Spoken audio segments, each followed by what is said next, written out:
right, welcome everybody to the June Memphis Agile Meetup. Welcome. I'm glad everybody was able to join us tonight. Tonight, our speaker is going to be Don Reed. He's the leading enterprise architect at Oak Ridge Laboratory. He's going to be talking to us a little bit about the Agile transformation there at Oak Ridge and the idea of an invitation-based safe transformation. So, Don, why don't you get us started? Tell us a little bit about yourself. Okay, thank you very much, Stephen. It's great to be here this evening. Cultural greetings from West Knoxville. Now, I have to ask your indulgence in something. Previously, I spent a lot of time in Memphis with it was a Global 100 managed services and transformation initiative. Now, it failed for a lot of correct reasons, but I still cherish ribs at rendezvous, and I cherish going over to Bill Street and grabbing a beer afterwards. So these things don't exist, or they're not what they used to be. Don't tell me, because I lived pretty vicariously through it. Just don't bust the bubble at me. I've had the chance to work with Stephen and Bruce previously, and even in one of those kind of traditional safe transformations where it's a pretty big bang. We're going to make some comparisons and that sort of stuff around it and try to give a better feel for some of the motivations and constraints it can cause a different view on the topic. So I knew what I was trying to do here was different. I really didn't appreciate how much of a purple squirrel that this really is. So it'd be interesting to go through some of the topic. This has been a long time in planning. It took about two and a half months and like 21 different approvals for me to be here tonight. So you'd think that I'm like surrounded by a bunch of nuclear scientists all day or something like that, hard to believe. But here we are. So I'm going to start sharing. I should share my screen, I suppose.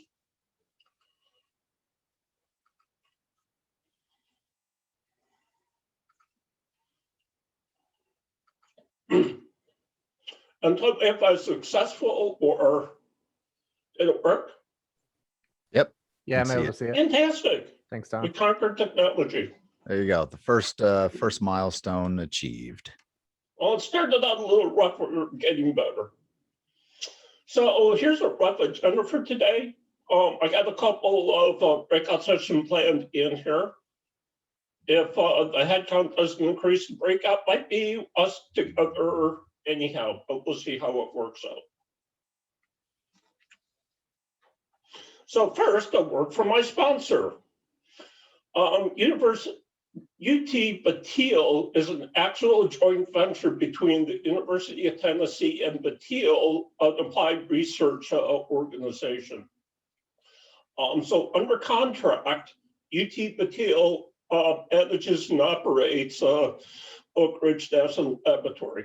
We have a collection of universities with long-standing persistent relationships with, in some cases like Fusion, like the ITER project in France. We also have relationships with other organizations like Princeton University, for that one. We, of course, have a mission. The interesting part is the Department of Energy and the Office of Science has 24 major research focuses.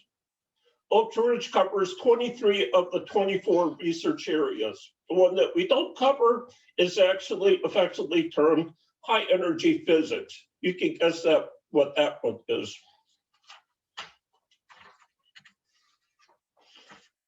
In terms of what we are as an organization, towards the left kind of talks about the size and that type of stuff. The stuff in the middle talks about some of the how we do stuff. The really important thing here is on the right-hand side in the green. And that's what we actually produce. And we're going to come back to this topic later, but it's all about patents, invention, discoveries, and published articles. That's what justifies the organization, and that's what moves it forward.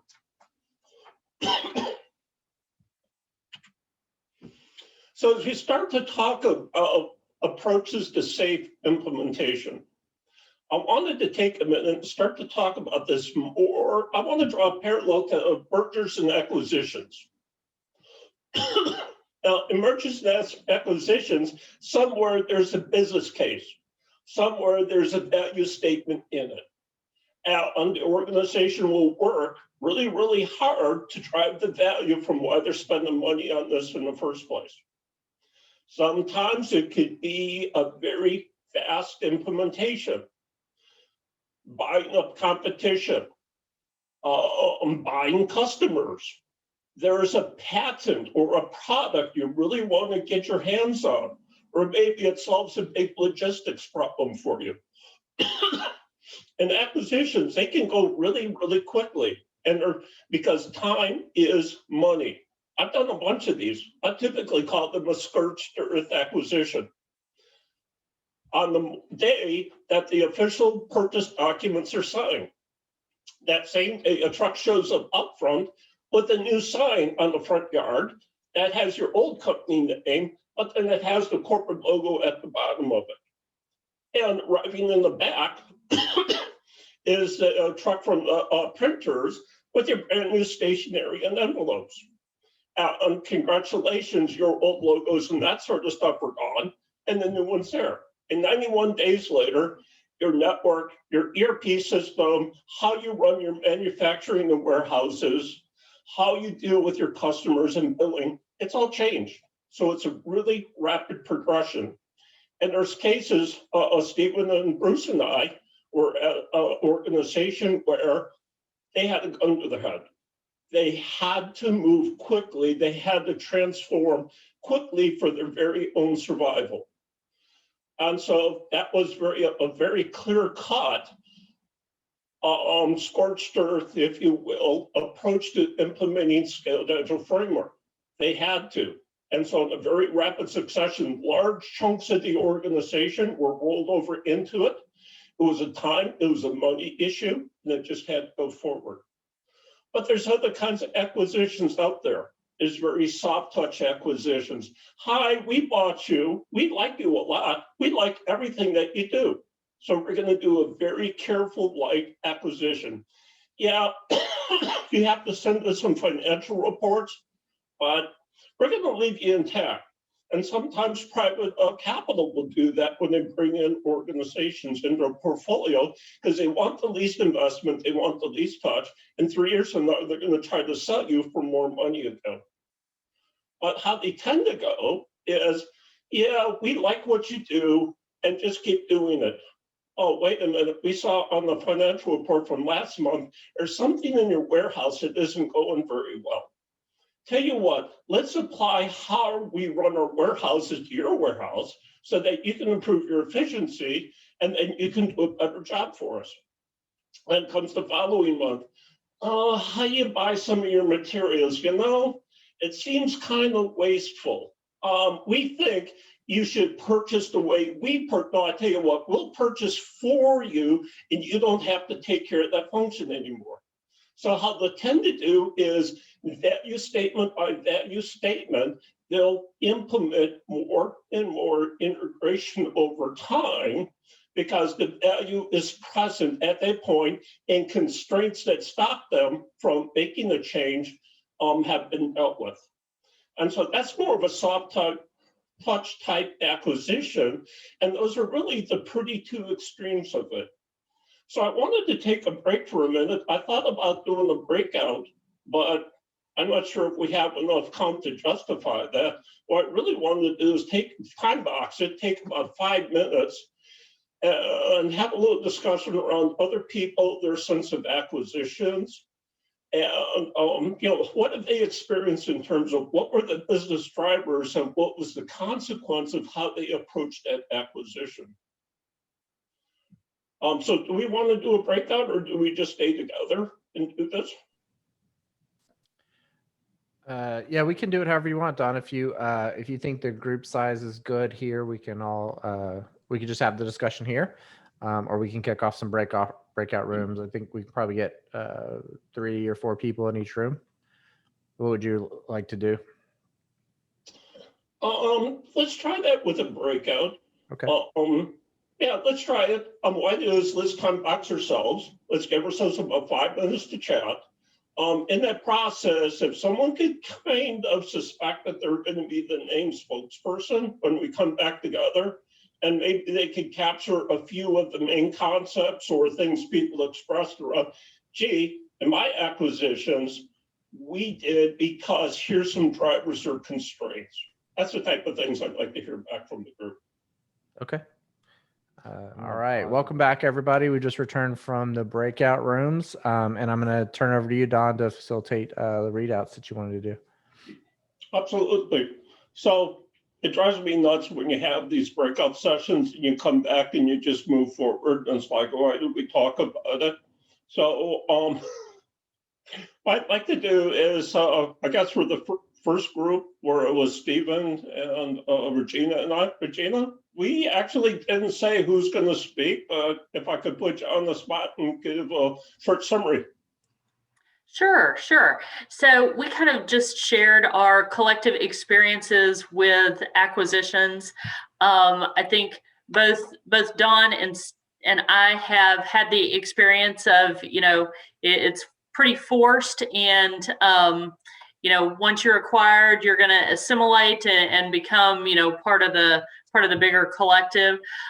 Stephen shared that he's had that experience along with more of a soft acquisition where, the company that was acquired was already doing well. And so, the decision was made to just kind of let them proceed as they were, at least in the near term.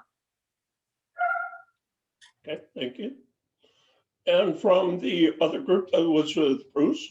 So our group was Chris and Amy, who are also with IP. And we actually just talked about it from a transformation perspective, kind of, when coming in, and Chris shared their journey a little bit with, and Amy shared as well how they just kind of started out with the Scrum teams, the individual Scrum teams, having some challenges, and they actually implemented Nexus, which is also a framework that you don't hear too much about, but it's from scrum.org.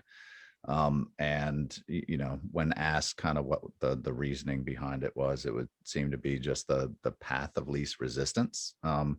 And it's a pretty, just like Scrum itself, right? Pretty simple to understand, a little, difficult to master, but easy to go get some training and just start learning and adapting. And we also just found out that Amy and Chris are actually in the same building, but they've never met. So hopefully they'll be, so there's some teammates that just that just met tonight, which is always a wonderful thing. Well, fantastic.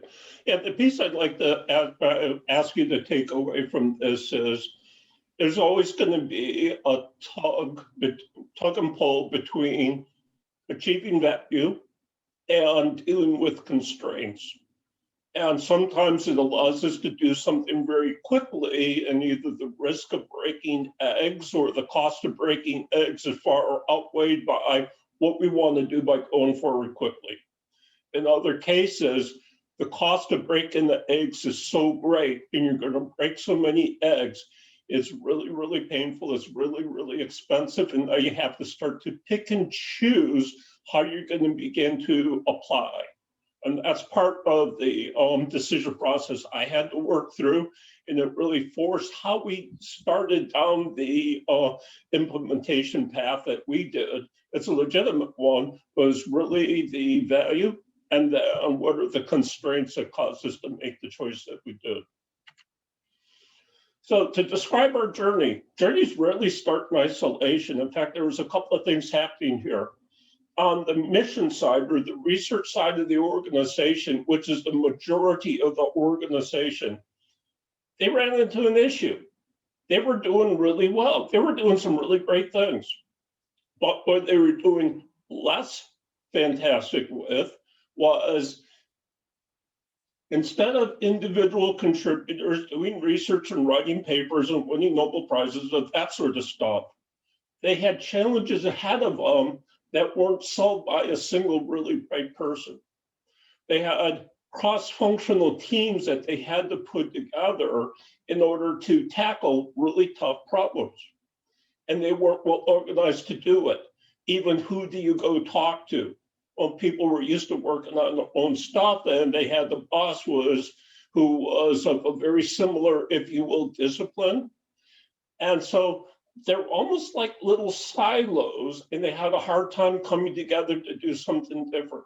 So within a research organization, they added an entire another layer to the management structure. And the purpose for these section heads was to talk to each other, collaborate with each other, take on some of these really hard problems, figure out how to reorganize, who do they need to bring together to bring the right people so that they could crack some really, really hard nuts. So that was happening on the mission side of the organization, and they called it Reimagining Oak Ridge National Lab.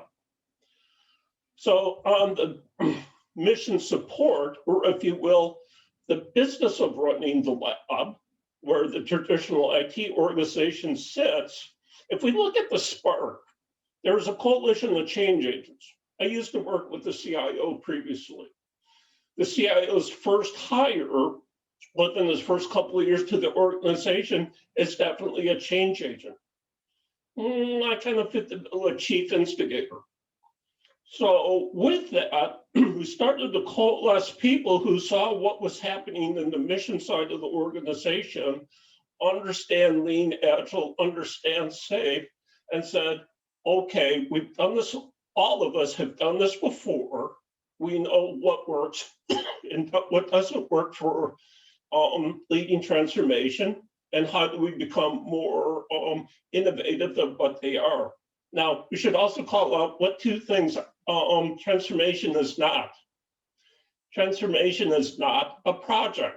When someone comes and tells me they have a transformation project, I go, okay, 95% probability you're going to fail. You might eke it out, but odds are you're not going to be successful. The other is when they tell me, well, our transformation is a cloud lift and shift. Okay, that's probably going to fail also for a whole stack of reasons. So when we embarked on this transformation journey, there were 4 focus areas defined. And first is, it's all about the end user experience.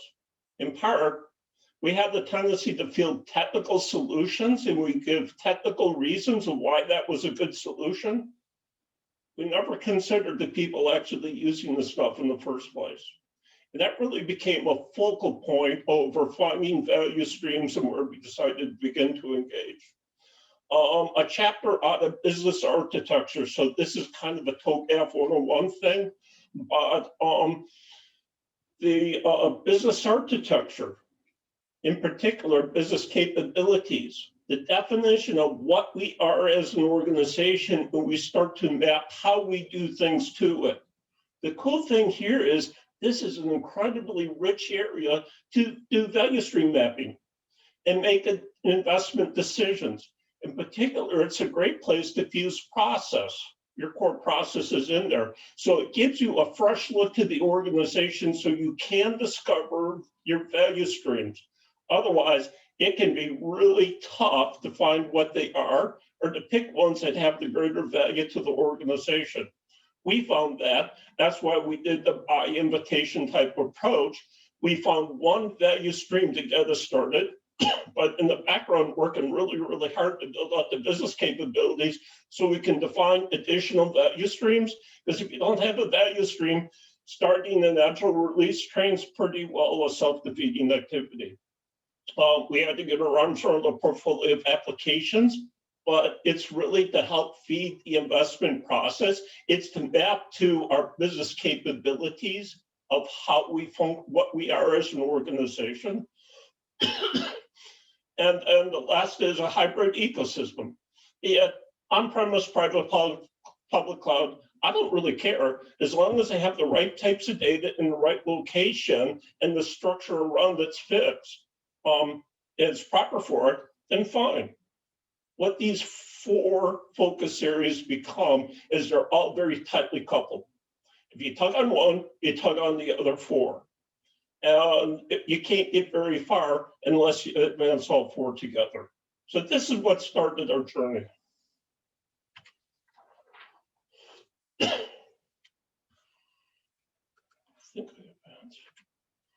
Oh, so we had some challenges. It's always tough to be IT in the technology organization. And Oak Ridge is kind of a technology organization on steroids. So it's always a tough relationship where you go, well, I'm IT and you really don't understand what you're asking for. It's too hard. I don't know. They're just working on a supercomputer over, 2 floors up or something like that. So it's an interesting relationship. There's a huge culture change that we faced as a challenge. An awful lot of individual contributors, people, what they understood their value to the organization was, what they felt safe, was a great big issue. There's an awful lot of waterfall or agile-ish going on. Lean Agile and the SAFe methodology was definitely a different beast than what they were used to.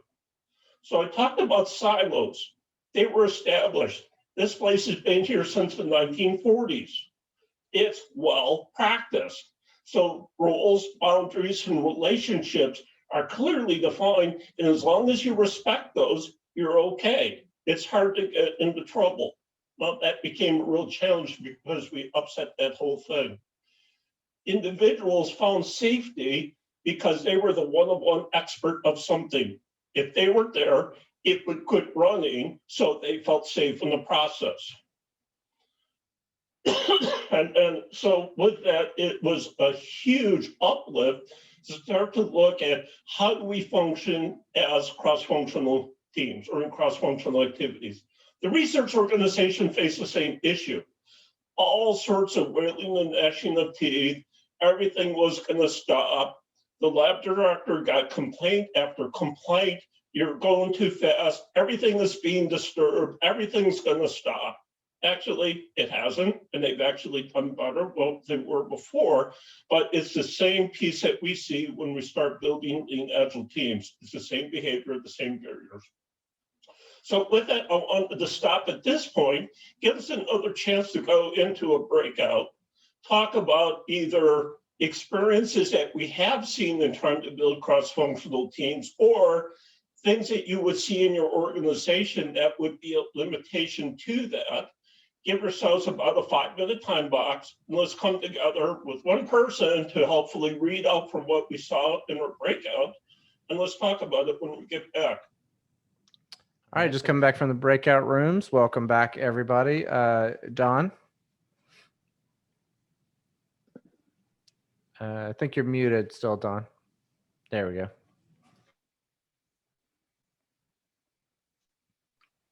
There, I'm muted, and I'm sharing the screen, I think.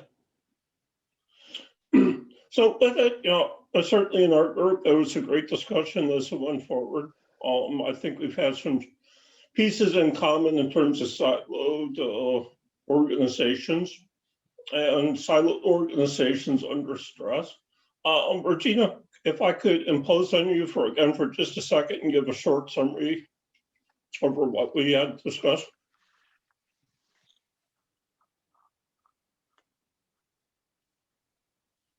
You're on mute now, Regina.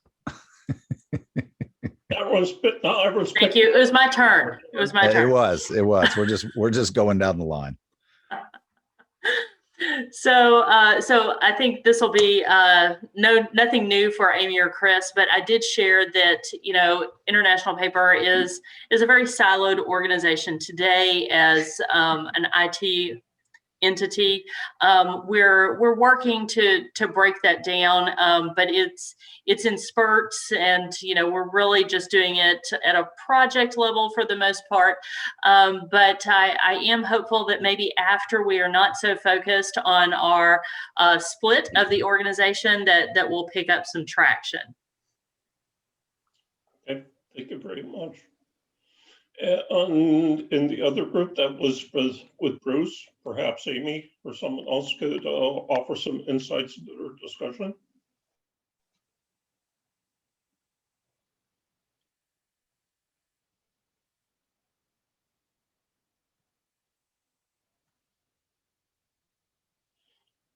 The little box says you're speaking, but I don't think we're hearing anything. Chris, how about you pick up the mic? Yeah, trying to think how I want to say it. I think just our organization, we had some challenges with the shared service model where certain teams are, I guess split, and I don't really know where I'm going with this. Sorry. Well, that's okay. That's okay. Oh, certainly. Yeah, so I think what we're seeing is some of the tug and pull between driving towards realizing value, but also dealing with the constraints that may pace how rapidly or how extensively we can go, which really sets the stage for, can I do a big bang rapid implementation, or do I have to start to look at, by invitation, I have a sponsor, I have a value proposition in the value stream, and I have some staff that I can bring into a lean agile team, and we can start to actually, under the SAFe methodology, start to organize and take on some things which have been too hard to deal with, or people prefer not to, because you have 3 different silos responsible for it. And of course, if you have 3 people responsible, no one's responsible, so nothing's ever going to happen. And that becomes the crux over why it's hard to get things going. And it's really why we chose to follow the by invitation path. It was that, working through that decision process. So some opportunities we're looking for. We wanted to become a more relevant service delivery organization. Too much shadow IT, too many people working around IT, too much a perception that IT was there to serve themselves and not the organization. So that perception is really important. And it's one of the things that we really had as an opportunity to do better. Another was to make work visible. If work is segmented and scattered about, other than people say they're busy, it's really hard to know what you're actually doing. So what we wanted to do was make a much better view into the work that's being done and the value that it delivers. We wanted to take an end user focus. For too long, we've been fielding technically correct solutions. Usability, well, it needed to be better. And we wanted to help piggyback and mirror off what the research organization was doing, the mission in terms of how they were reorganizing to be able to work in cross-functional teams. So we had some wins out of this. We advertised, we found some early adapters, we embraced them, and we celebrated. People wanted to do something different. We found those people, and they were willing to take that next step and give it a try.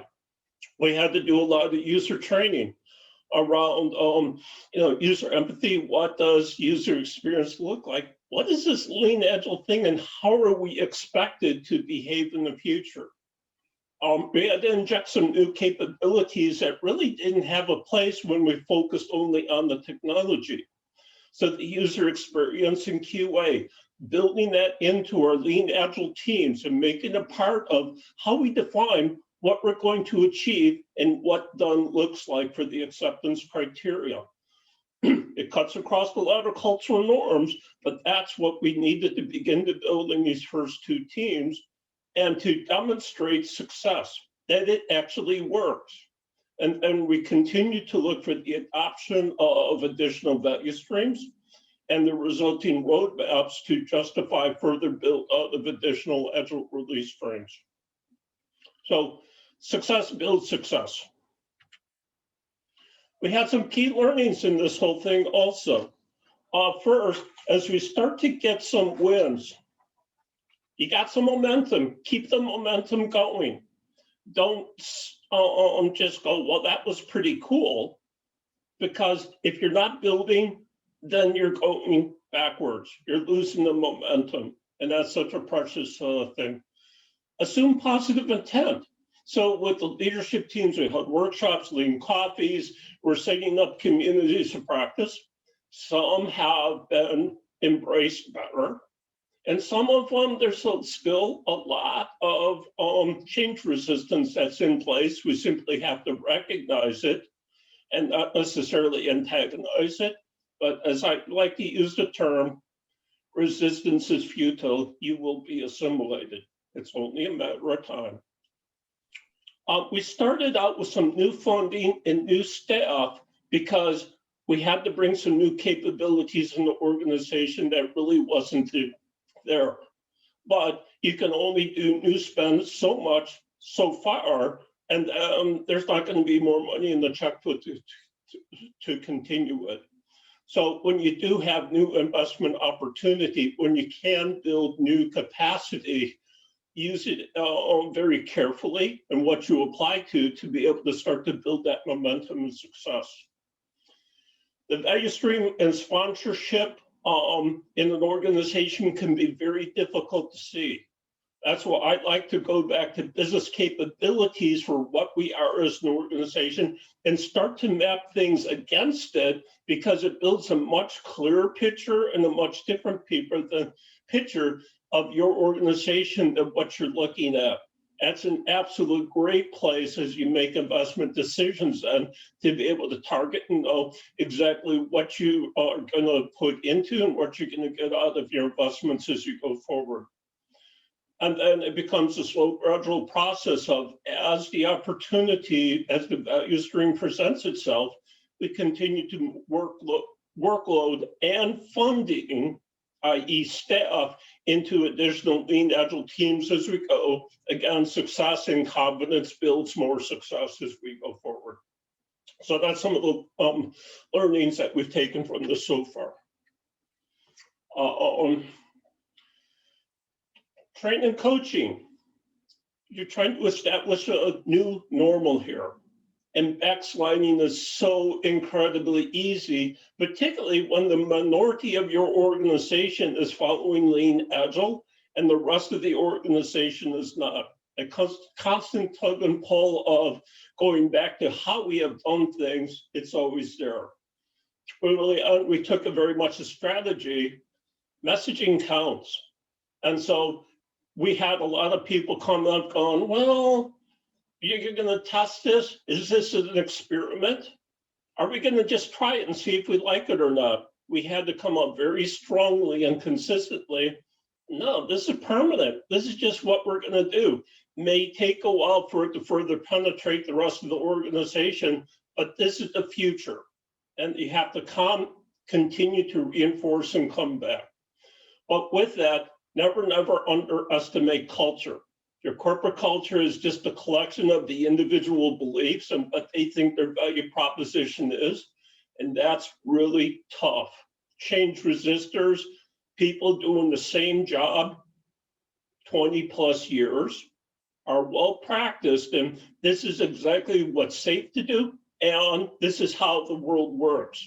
And that's tough. And then as we look at moving forward, technical debt, that's a really key thing. Even if we want to go fast, let's say I'm going to take 25% of my organization and go portfolio safe every quarter.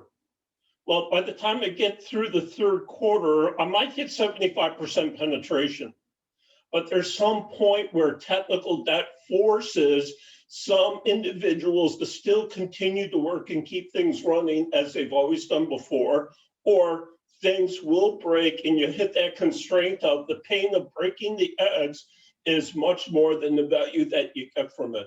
So I'm not sure if there's any organization that's gone completely 100% safe, and incorporated all the staff into it. In part, that technical debt question and the one-on-one silos is a very powerful constraint. It has to be respected. For ourselves, it was certainly a very important consideration as we picked the path of by invitation. So with that pretty well ends the points that I had prepared to make today. Absolutely love to continue the discussion, in part because I know even if I really mess it up or if I say something incorrect, between Stephen or Bruce, they're used to correcting me and to do it in a proper way. So, you know, I'm pretty risk-free here. You know, this is our meetup, so proper goes out the door, Don.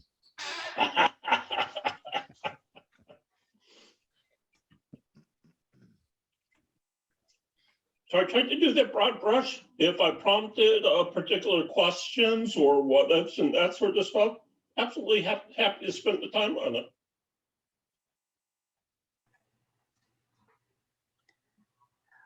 Well, I think, Don, it was, for me in particular, it's, hopefully this won't sound weird, but it's nice to know that other organizations have been able to overcome some of the same challenges that I'm seeing with the organization I'm a part of, because we do have, you know, a lot of silos and a lot of things that are going to need to change. So thank you for at least giving me a glimmer of hope that it can be done.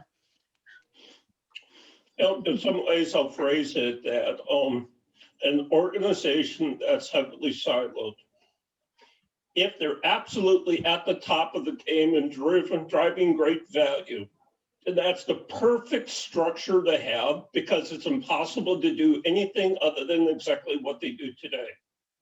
But if you need to deliver more and deliver differently, if the organization has moved on and what you're doing doesn't match anymore, then the siloed organization is exactly what stops you from being successful in the future.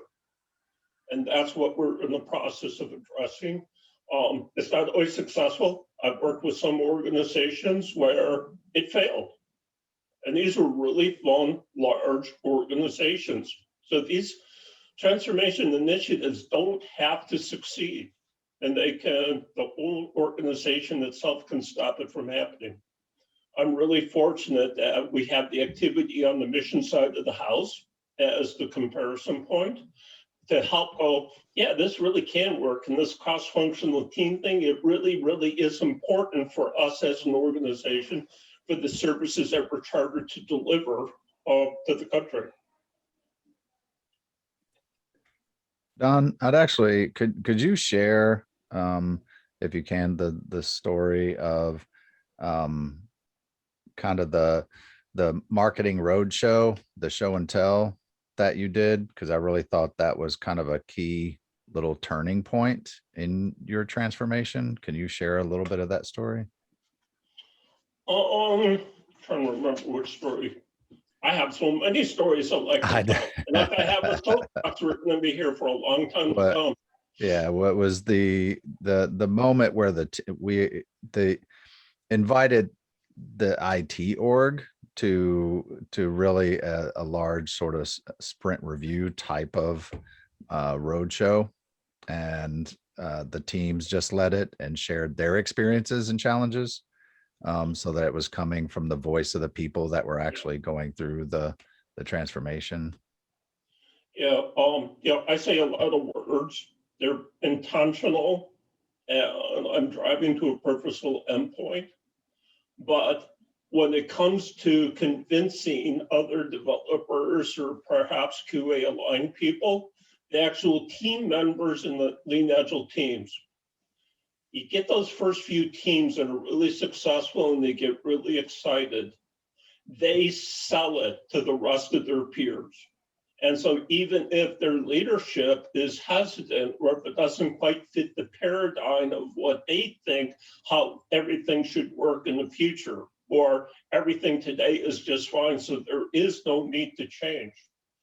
In the rank and file for the people on the teams who go, well, it felt strange, but wow, we really did something. And we did it where it was really, really hard to get done before. You see the excitement in the people. They're the voices to carry forward and demonstrates, yeah, this actually works. Might look a little crazy, but it actually really works. And their excitement and their success is what builds the interest in the rest of the organization. So great point, Bruce. Thank you for bringing that up. It's not necessarily what leadership does to sell it. The rank and file is really important in the messaging to go, yeah, there's something here and it's really cool. All of a sudden that water cooler or discussion around the coffee pot starts to carry the message for you. You don't have to do it individually. And I know a nice little moment in there too is actually getting one of the end users or customers that recently benefited from the kind of implementation of the UX approach, which was a great signifier that things were changing as well. Yeah, we actually got some video clips or comments to people, some quotes, in part because it was really a bit of disbelief of why are we coming to find end users and ask them what do they think, and then provide the end user the feedback that what they suggested was actually incorporated into, it was considered, and what we came up with was better probably than what we would do on our own. And acknowledging that and taking those opportunities to share it is also part of that success and that positive messaging over not quite business as usual. Actually, there's something happening here. It's really pretty cool. And it helps to get people excited. So next time I come back to the user community and say, well, I'd like you to look at some stuff and kind of tell me what you think and how does this work? And let's kind of work with this together a little bit. That level of engagement is really important because in part, pretty busy people, they're doing a lot of things, and do they really care what a screen looks like when they're entering their time for what they did for the week? Well, not the most exciting stuff, but where we can get their engagement, involvement, provide the positive feedback, now we're starting to change the relationship between ourselves and the people we provide service to, and showing that we listened and providing the feedback. That's absolutely huge in our transformation, that we're doing something different than what we've done previously. Thank you, Don. Well, thank you for the prompt.